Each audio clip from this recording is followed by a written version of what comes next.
అందరికీ నమస్కారం. Welcome to icon politics. నమస్కారం బాలకోటే గారు.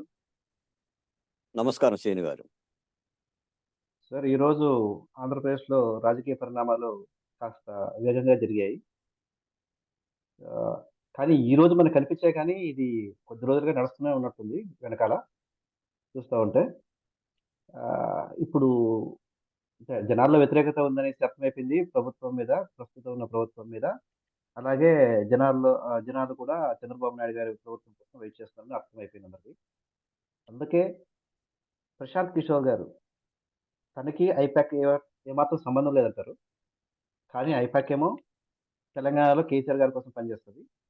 కేసీఆర్ గారు కష్టాల్లో ఉన్నప్పుడు మళ్ళీ తెలంగాణకి అదే పనిగా సెపరేట్‌గా ఆయన వచ్చి మీట్ అయ్యి వెళ్ళిపోతారు. ఇప్పుడు కూడా ఐపాక్ ఆంధ్రప్రదేశ్‌లో జగన్ గారి ప్రభుత్వం కోసం పనిచేస్తుంది.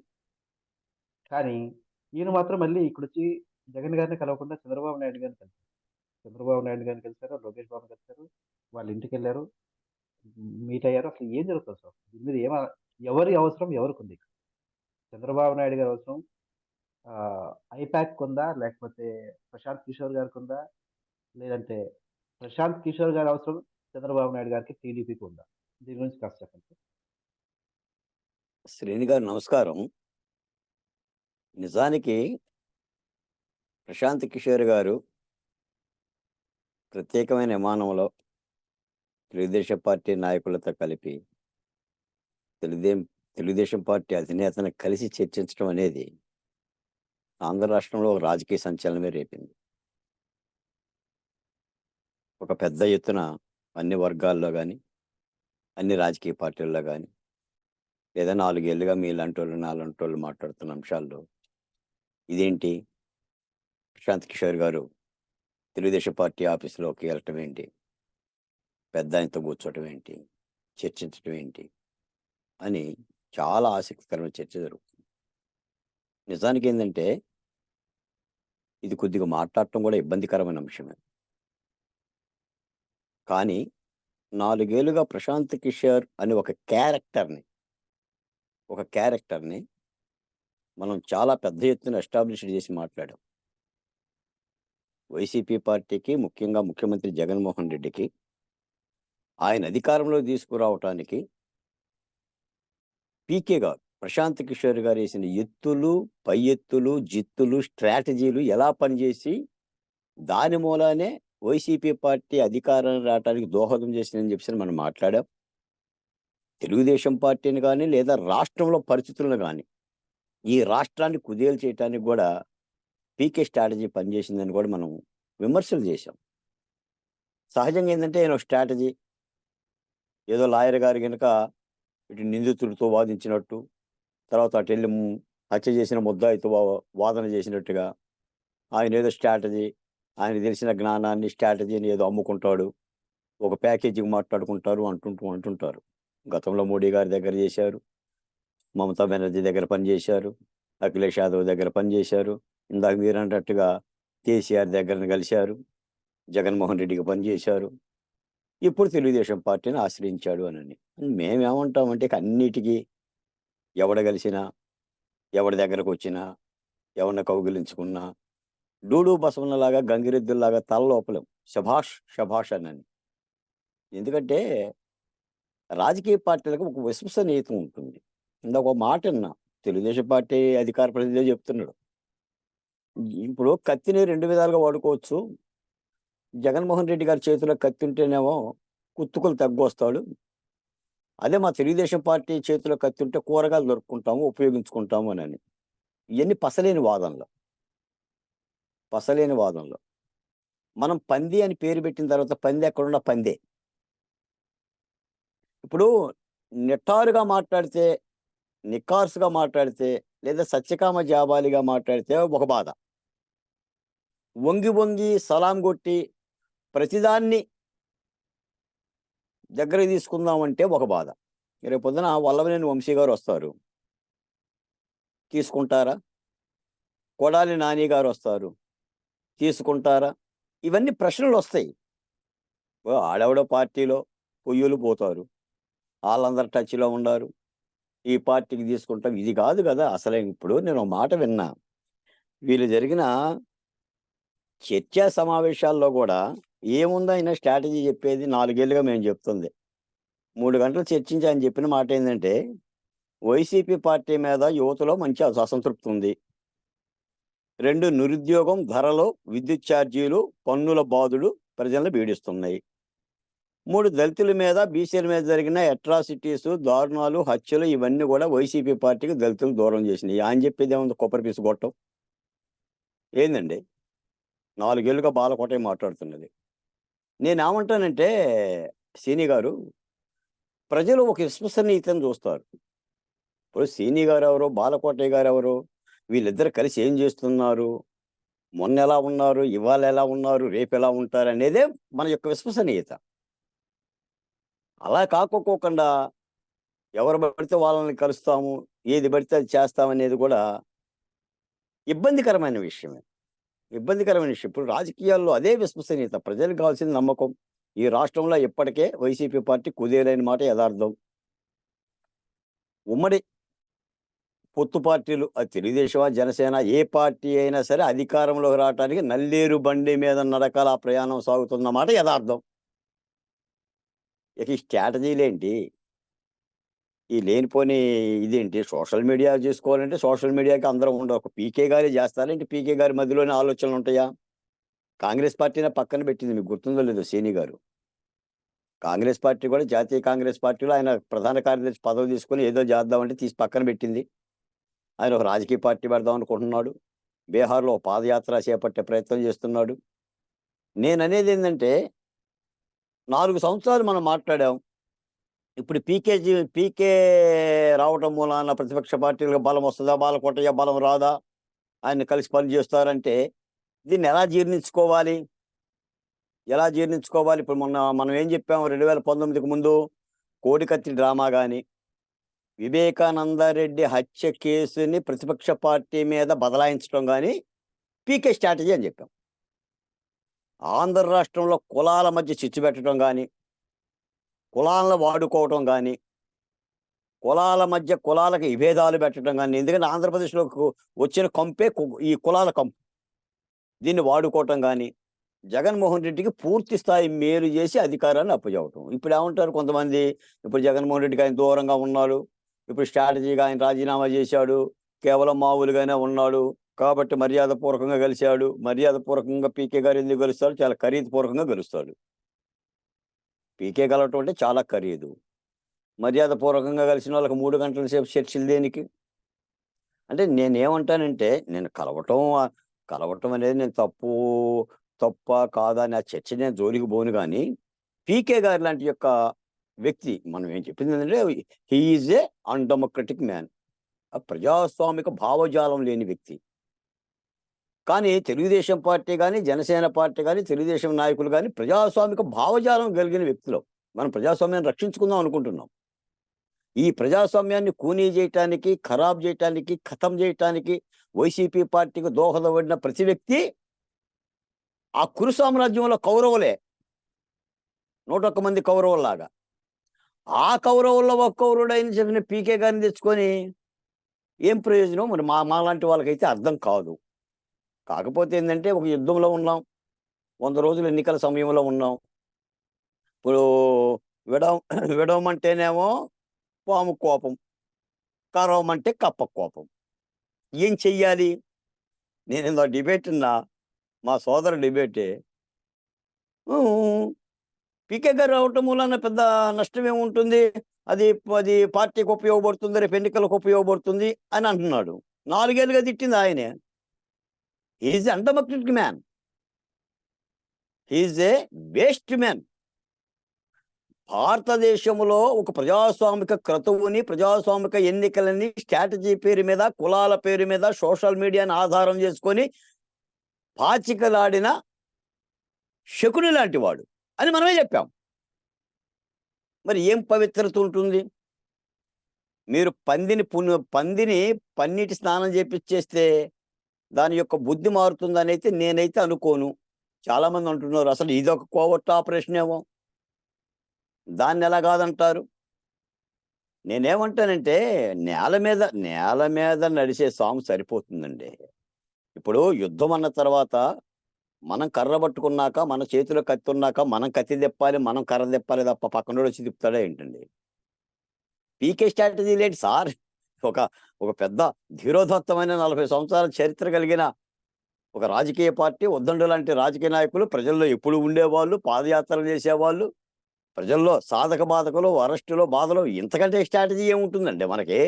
నాలాంటి బహుజన కులాలు 4 ఏళ్లుగా ఉద్యమం చేస్తున్న ప్రజల పక్షాన, ప్రజల మధ్యన, ప్రజలతో నడిచేవాళ్ళం. ఇంతకంటే ఇంక ఏ అనాలిసిస్ ఏముంటుంది సార్? ప్రజల నుంచే అది అనాలిసిస్ తీసుకోవాలి. ఆయనకేదో తలకాయలో కొద్దిగా గుజ్జుందని చెప్పేసని కోట్ల రూపాయలు ధారాదత్తం చేసుకొని స్ట్రాటజీల పేరు మీద మైండ్‌ని అమ్ముకుంటే మరి మంచి అయిద్దో, చెడు అయిద్దో? మంచే చేస్తారని నమ్మకం ఏముంది? ఇప్పుడు ఉద్యమాల్లో కూడా ఇటువంటి కోవర్ట్ ఆపరేషన్‌లు జరుగుతా ఉంటాయి. నీకు ప్రజాస్వామికంలో ఈ నక్సల్స్ ఉద్యమాల్లో కూడా పోలీసులు కొంతమంది కోవర్టులు పంపిస్తారు. పంపించేసి ఆపరేషన్ చేసి ఆ ఉన్న నాయకుల్ని కాల్చి పారేస్తారు. చెట్లకు కట్టేసి. ఎంతవరకు నమ్మకం? అంటే మాలాంటి వాళ్ళకి ఏమనిపిస్తుందంటే మరి ఇలా మాట్లాడటం కొద్దిగా ఇబ్బందే. నాకు ఇబ్బందే. మరి తెలుగుదేశం పార్టీ నాయకులు కూడా మరి అన్నిదా ఏమన్నా అపార్థం చేసుకుంటారని ఒక ఆలోచన కూడా ఉంది. కానీ ఏమంటారంటే మరి నిజాయితీగా మాట్లాడాల్సిన ధర్మం మాలాంటి వాళ్ళ మీద ఉంది. నిఖార్సుగా మాట్లాడాల్సిన అవసరం మా మాలాంటి వాళ్ళ మీద ఉంది. దీని మూలాన ఏదో బిగ్ బ్రేకింగ్ లాగా ఈ రోజున ఒక్కసారి ఆ యొక్క విమానాశ్రయం, గన్నవరం విమానాశ్రయం చూడగానే హడలెత్తిపోయింది. దీని మీద అధికార పార్టీ కూడా ఏయేయో వ్యాఖ్యలు చేస్తున్నాయి. మరి దాన్ని ఎలా సపోర్ట్ చేసుకుంటారో, దాన్ని ఎలా చేసుకుంటారనేది మరి తెలుగుదేశం పార్టీ నాయకులు కూడా వేచి చూడాలి. మేమనేదేందంటే పడవ ముందుకు పోవాలంటే తెడ్డు వెనక్కెయ్యాలి. పడవ ముందుకు పోతుంది. తెడ్డు ముందుకేస్తే పడవ ముందుకు పోదు, వెనక్కొస్తుంది. ఇది న్యూటన్ గమన సిద్ధాంతం. న్యూటన్ గమన సిద్ధాంతం ఒక అడుగు ముందుకు వేస్తే పడవ నడుస్తుందనేది. చర్యకు ప్రతిచర్య సైన్స్‌లో చెప్పాలంటే. అలా ప్రజలతో ఇంత నాయకులు, ఇంతంత పొలిట్ బ్యూరోలు, ఇంత అనుభవం కలిగిన నాయకులు తప్పనిసరిగా ఈ రాజకీయాలను ఎలా నడపాలి, రాష్ట్రంలో అధికార పార్టీని ఎలా వైదొలగాలి ఉండాలి తప్ప, ఆ పార్టీలో పనిచేసిన వాళ్ళని ఈ పార్టీలోకి తెచ్చుకోవటం వల్ల ఆ పార్టీని అధికారంలోకి తెప్పించడానికి పొగిడి ఇప్పుడు చీకేసిన తాటికాయలు అంటోళ్ళండి ఈళ్ళు. ఇప్పుడు ఆ పీకేని కూడా జగన్మోహన్ రెడ్డి గారు బాగా సీకేశాడు. ఎక్కడ చెడిందో చెడింది. ఆయన బయటకొచ్చాడు. ఆ సీకేసిన తాటికాయలో ఏముంటుందో నాకైతే తెలీదు. వీళ్ళేం గుజ్జు తింటారో నాకు తెలీదు. కానీ ప్రజలేం చూస్తారంటే విశ్వసనీయత అనే ఒక మాట చూస్తారు. నమ్మకం అనే మాట చూస్తారు. ఎవరెవరితో ఉన్నారు ఏమిటనేది. కాకపోతే ఏంటంటే ఇప్పుడున్న రాజకీయాలు వర్తమానం అంతా మారిపోయింది. అంతా కలగాపులమైంది. ఏ ఉల్లిపాయలో, ఏ ఆలుగడ్డలో, ఏం బంగాళదుంపలో ఏమీ అర్థం కాని పరిస్థితి. అంతా సపోర్ట్ చేసుకుంటున్నారు. ఇందాక కొద్దిగా ఇబ్బందికరంగానే ఉంది. ఇటు యొక్క వాతావరణాన్ని మీరు ఈ పీకే స్ట్రాటజీ మీద మాట్లాడిన బాలకోటయ్య గారు అని అన్నా కూడా మేము ఒక ప్రజాస్వామిక యుద్ధంలోనూ, ఒక ఉద్యమంలో ఉన్న వ్యక్తులం కాబట్టి, ప్రతిపక్ష పార్టీలు కూడా కొంత మేము చేదోడు వాదోడుగా ఉన్న వ్యక్తులం కాబట్టి, ఎలా అని చెప్పేసని కూడా మేము చాలా భావించే పరిస్థితి వచ్చింది. కాబట్టి నేననేది ఏంటంటే, మనం 2019లో తెలుగుదేశం పార్టీ గాని, లేదంటే ప్రతిపక్ష పార్టీలు గాని ఏం పోగొట్టుకున్నాయో పూర్తిగా ఆత్మవిమర్శ చేసుకుంటే లోపాలు అర్థమవుతాయి. ఆ లోపాలను సరిచేసుకుంటే సరిపోతుంది. ఈ రాష్ట్రంలో నేను మీ దగ్గరే చెప్పా, మీ ఛానల్‌లో చెప్పా, అన్ని ఛానల్‌లో చెప్పా. ఈ రాష్ట్రంలో కులాలతో జగన్మోహన్ రెడ్డి గారు యుద్ధం చేస్తున్నాడు. మీరు ఆ కులాలకు సంబంధించిన వారిని దగ్గరకు తీసుకోవాలి. వాళ్ళని అంటిపెట్టుకోవాలి. ఆ కులాల రుగ్మతలు పోయే విధంగా కరచాలనం చెయ్యాలి. అలా చేస్తేనే యుద్ధం అవుతుంది. ఆయన అరిసి చెప్తుండే కదా! ఒక పక్కన నా, నా, నా, నా అని. ఆ మాటలు వినండి. ఆ మాటలు వినండి. ఆయా ఉద్యమాల్లో పనిచేసినోళ్ళు కూడా ప్రాధాన్యత ఇవ్వండి. అది అమరావతి ఉద్యమం అయినా, విశాఖ ఉక్కు ఉద్యమైనా, దళితుల ఉద్యమైనా కూడా ప్రజలతో భాగస్వామ్యం కలిగిన ఉద్యమ నాయకుల్ని దగ్గర పెట్టుకొని చేస్తే సరిపోతుంది. కేవలం అంటే స్ట్రాటజీలు వద్దు అని నేను అనను. ఉంటుంది. కానీ ప్రత్యర్థి దగ్గర పనిచేసిన వాళ్ళని మనం కూడా తెచ్చుకొని అతనే నమ్ముకోవటానికి ఇక వేరే స్ట్రాటజీ లేదా? మన స్ట్రాటజీ చేసేవాళ్ళే లేరా? లేదా దిశానిర్దేశం చేసే వాళ్ళు లేరా? లేదా సోషల్ మీడియాలో పనిచేసే వాళ్ళు లేరా? అనేది కూడా ఆలోచిస్తారు. అంటే ఏదైనా మరి చాలామంది అంటున్నారు. ఆయనకు కూడా ఎంతవరకు అవకాశం ఇవ్వాలో అంతవరకే ఇస్తాం తప్ప అంతకు మించి ఏమి ఇవ్వం. కాకపోతే ఆయనేదో సోషల్ మీడియా నడపటానికను, ఒక ఒక లైన్ ఇవ్వటానికి, పార్టీకి ఒక లైన్ ఇవ్వటానికి ఆయన సేవలు అవసరం అని చెప్పేసని భావించాం కాబట్టి తీసుకుంటున్నామని తెలుగుదేశం పార్టీ వాళ్ళు కొంతమంది అభిప్రాయం వ్యక్తం చేస్తున్నారు. హ్మ్. సరే అది వాళ్ళ రాజకీయ పార్టీల యొక్క ఇష్టం. దాన్ని మనమేమి తప్పుపట్టంలే గానీ, ఈ క్రమంలో 100 రోజుల ఈ యొక్క రాజకీయ క్రమంలో జాగరూకత అవసరం అనేది చెప్తున్నాను. ఎందుకంటే రాజకీయాల్లో విన్నింగ్‌లో, ఎన్నికల పోరాటంలో ప్రధానమైన అంశాలు 1, 2, 3 అంశాలే ప్రధానంగా చూపిస్తాయి. అన్ని అంశాలు పనిచేయవు. అన్ని అంశాలు పనిచేయవు. కేవలం 1, 2, 3 ప్రధానమైన అంశాలను ప్రజలు చూస్తారు. అందులో ముఖ్యంగా విశ్వసనీయత చూస్తారు. ఒకటేమో రాష్ట్రం కుదేలయిందా లేదనేది చూస్తారు. జగన్మోహన్ రెడ్డి గారి పరిపాలనలో రాష్ట్రం బాగుపడ్డదా? కుదేలైందనేది ప్రధానమైన అంశం. 2 ప్రతిపక్ష పార్టీలు చెప్తున్న హామీలు గాని, మాటలు గాని, భరోసా గాని ఖచ్చితంగా ఉండయా లెవ్వా? నిజాయితీగా ఉండయా లెవ్వా? కొత్త వారికి కూడా వీళ్ళు అవకాశం ఇస్తున్నారా లేదా? క్రింది కులాలను కూడా కలుపుకుంటున్నారా లేదా? అనే యాంగిల్‌లో చూస్తారనేది మాలాంటి ప్రజల్లో ఉన్న మాలాంటి వాళ్ళ యొక్క భావన. శని గారు. కాదు సార్. ప్రశాంత్ కిషోర్ గారు ఒక పాము అనుకుంటే, అందులో కూరలొచ్చేసి ఐపాక్. ఐపాక్ టీమ్ నుంచి ఆయన పక్కన పెట్టేసారు ఆల్రెడీ. అంటే ఒక కూరలు తీసేసిన పాము. అలాంటి పాముతో వీళ్ళకేం అవసరం సార్? ఎందుకంత రాసి పూసి తిరుగుతున్నారు? ఆయన, ఆయన నేనింక స్ట్రాటజీ అనే దాన్ని పక్కన పెట్టేసాను. ఇంకా నేనింక రాజకీయాల్లో కొనసాగాలనుకుంటున్నానని చెప్పేసి ఆయన బీహార్‌లో తన పార్టీ కోసం పనిచేస్తున్నారు. ఈ సమయంలో ఎందుకవసరం? ఏంటి ఇప్పుడు వీళ్ళకి అంత ఇంట్రెస్ట్ టీడీపీ వాళ్ళకి? శని గారు ఇప్పటికి తెలుగుదేశం పార్టీ సోషల్ మీడియాకు పనిచేస్తుంది కూడా ప్రశాంత్ కిషోర్ గారి దగ్గర సంబంధించిన శిష్య బృందమే. ఆ ఐపాక్ టీమ్‌లోని సభ్యులు అని చెప్పేసని చెప్తారు. ప్రశాంత్ కిషోర్ కూరలు తీసిన పోమా, కూరలుండవు పోమా అని చెప్పేసనే సంగతి మనకేం తెలుస్తుంది? ఆయనదొక వ్యాపారం. దేశమంతా తిరుగుతున్నాడు. ప్రశాంత్ కిషోర్ అనగానే దేశం మొత్తం కూడా హి is A election legend, election strategical అని ఒక మంచి ఐఎస్ఐ ముద్ర ఒకటి యేసుకున్నాడు. దాన్ని మరి వ్యాపారం చేసుకుంటున్నాడు. లేదా దాన్ని వినియోగించుకొని ఆయా నాయకులకి మంచే చేస్తున్నాడో, చెడో చేస్తున్నాడో తెలియదు. విషయం ఏందంటే, ఒక మాట మాత్రం నిజం. అతనికి కూరలుండా లేపని కూడా he is not a democratic element. అతను ప్రజాస్వామిక వస్తువు గాదు. కరెక్ట్ ఏ సార్. రాష్ట్రాన్నైనా, ఏ ప్రభుత్వాన్నైనా మంచి గోరి ప్రజలకు మేలు చెయ్యాలనే వ్యక్తి కాదు. కరెక్ట్. అతను నమ్ముకున్న వ్యక్తిని అధికారంలోకి తెచ్చి, తద్వారా తనకు సంబంధించిన ఫలితాన్ని, డబ్బుల్ని తీసుకునే వ్యక్తి. He is a mentally business man. తనకున్న మేధస్సుని డబ్బు రూపంగా అమ్ముకునే వ్యక్తే తప్ప, ఈ దేశం వర్ధిల్లాలనో, ఈ రాష్ట్రం వర్ధిల్లాలనో, ప్రజాస్వామిక ప్రభుత్వాలు మనగలగాలనో, వ్యవస్థలను కాపాడాలనే వ్యక్తి కాదు అనేదైతే అందరూ అంగీకరించే విషయం. అలాంటి వ్యక్తులతో యుద్ధం చేయటం అనేది శ్రేయోభిలాషిగా ఉంటుందా? ప్రమాదకారిగా ఉంటుందనేది $1000 ప్రశ్న. అంటే $1000 అలాంటి వాళ్ళతో ఆయన యుద్ధం కాదు సార్. అలాంటి వాళ్ళతో యుద్ధం కాదు. అలాంటి వాళ్ళని మన వైపు కలుపుకొని యుద్ధం చేయడం అనేది. ఇది చాలా డేంజర్ గదా! డేంజర్ అనే అంటున్నారు. డేంజర్ అని అంటున్నారు. అది అది ఆలోచించాలి. అయినా ఏముంటుంది సార్ ప్రశాంత్ కిషోర్ దగ్గర? ఏంటి ఇప్పుడు ఆయనెంత ఆయన ఈ భూమి ఆల్రెడీ పుట్టక ముందు అంత ఇప్పుడు వ్యతిరేకతొచ్చేసింది. యుగళంతో అంత ఊపొచ్చింది పార్టీ టీడీపీకి. ఆ తర్వాత ప్రజా వ్యతిరేకత ఉంది. నాయకులు పనిచేస్తున్నారు. ఈ సమయంలో అంత అవసరం ఏముంది? ఇప్పుడు ఆయన రావడం వల్ల ఇంకో 1% ఓట్లు పెరుగుతాయా? ఏం పెరుగుతాయి? నాకు తెలిసి ఏముండదు సార్. అదంతా కూడా చీకేసిన తాటికాయ. ఎవరో మీ కాంగ్రెస్ పార్టీ కూడా ఆయన పక్కన పెట్టింది. మొన్న ఎన్నికల్లో గూడా రాహుల్ గాంధీ గారు గూడా పిలిచి మాట్లాడే తీసి పక్కన పెట్టారు. అతను కూడా అంత రైట్ పర్సన్ కాదనేది వ్యవస్థ ఆలోచిస్తుంది. అయినా మైనస్ థింగు ఒక మలిన పదార్థం జగన్మోహన్ రెడ్డి గారికి చాలా దోహదం చేసి, చాలా శ్రమ చేసి, చాలా వ్యూహాలతో ఆయన అధికారంలోకి తెచ్చిన ప్రత్యర్థి పార్టీకి సంబంధించిన వ్యక్తిని దగ్గర తీసుకోవాల్సినంత అవసరం ఏముంటుంది చెప్పండి? ఒకవేళ మంచున్నా, తెలివివంతుడైనా ప్రత్యర్థిని తీసుకోలేరు గదా! మరి అలా అనుకున్నప్పుడు ఒక మాట అడుగుతాను. జగన్మోహన్ రెడ్డి కూడా తీసుకుంటారా తెలుగుదేశం పార్టీలోకి?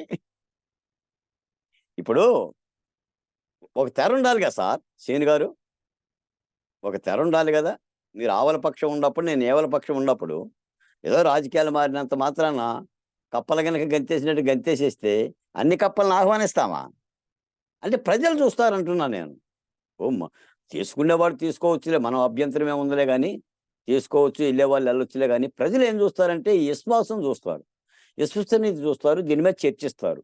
4 సంవత్సరాలుగా మనం తప్పుబట్టి రాష్ట్రాన్ని ఈ విధంగా జగన్మోహన్ రెడ్డి గారిని అధికారంలో తీసుకురావటానికి ఇన్నిన్ని కుట్రలు చేశాడనో, కుయుక్తులు చేశాడనో, ఐపాక్ ద్వారా విభజన చేశాడనో, ఇన్నిన్ని మాటలు చెప్పిన తర్వాత, మళ్ళీ అతని యొక్క ఆలోచనల్ని మనం స్వీకరిస్తాము మేము అని చెప్పేసని గనుక రాజకీయ పార్టీలు అనుకుంటే, ఏ పార్టీ అన్నా గానీ, అది తెలుగుదేశమా, జనసేన, నేనా, నువ్వా అని ఎవరన్నా గానీ, నేను యూనివర్సల్ చేసి మాట్లాడుతున్నాను. నాకేమి ఆహ్, వై ఆయన ప్రశాంత్ కిషోర్‌ని రాజకీయ పార్టీ పిలిపించడంలో నేనేం తప్పు పట్టను. ఎందుకంటే అక్కడ ఉన్నోళ్ళం కాదు గాబట్టి. కాపోతే చెప్పాల్సిన ధర్మం ఉందండి. చెప్పాల్సిన ధర్మం ఉంది. ప్రజలు చూస్తూ ఉంటుంటారు. విశ్వాసాన్ని పరిగణలోకి తీసుకుంటుంటారు. మన అడుగులు ప్రతిది కూడా యుద్ధ సమయంలో ప్రతి అడుగును కూడా పరిశీలిస్తారు. ప్రజలు పరిశీలిస్తారు. అధికార పార్టీకి మళ్ళీ వాయిస్ ఇవ్వకూడదు. మళ్ళీ వాళ్ళ చేతిలో మనం వెపన్ ఇవ్వకూడదు. అసలే జగన్మోహన్ రెడ్డి గారు చాలా తప్పిదాలు చేశాడు. నిజానికి జగన్మోహన్ రెడ్డి గారు తన పరిపాలనలో తాను చేసుకున్న తప్పిదాల కారణంగా, తాను తవ్వుకున్న గొయ్యి కారణంగా, తాను నరుక్కున్న కొమ్మ కారణంగానే విఫలమయ్యాడన్న మాట అందరం అంటున్న మాటే. కానీ ప్రతిపక్ష పార్టీలు మాత్రం ఈ తరుణంలో ఎలాంటి రాజకీయ తప్పిదాలు గాని, వేరే స్నేహ తప్పిదాలు గాని, లేదంటే ఎలాంటి తప్పిదాలు కూడా చేయకూడదు. చాలా సూక్ష్మంగా, సుదీర్ఘంగా, పటుత్వంతో పనిచేయాల్సిన అవసరం ఉంది. కాబట్టి కారణాలేదైనా సరే, మరి వాళ్ళేదో తీసుకొని చర్చించిన మాట యదార్థం. అదంతా రాష్ట్రం అంతా చర్చిస్తుంది గాబట్టేసి మాట్లాడుకోకోకుండా సుద్దపూసల్లాగా మాకు సంబంధం లేదని జెప్పేసని, ఇలాంటి ఉద్యమాల్లో పాల్గొన్న నాలాంటి ప్రముఖమైన వ్యక్తులు గూడా మాట్లాడకపోతే, నేను గూడా పిరికిబందనవుతా. అలా అని జెప్పేసని తీసుకున్న ప్రతి నిర్ణయానికి డూడు బసవన్న అలాగా తలూపితే గంగిరెద్దునవుతా. ఎందుకంటే ఓ స్వచ్ఛమైన భావాలు, ఓ ప్రజాస్వామిక వాతావరణం ఈ రాష్ట్రం కాపాడుకోవాలని పరితపించే మొదటి వరుస వ్యక్తులం మేము. మంచి జరగాలని కోరుకుంటున్నాం. ప్రతిపక్ష పార్టీలు మంచి మంచి అడుగులెయ్యాలని కోరుకునే వాళ్ళం.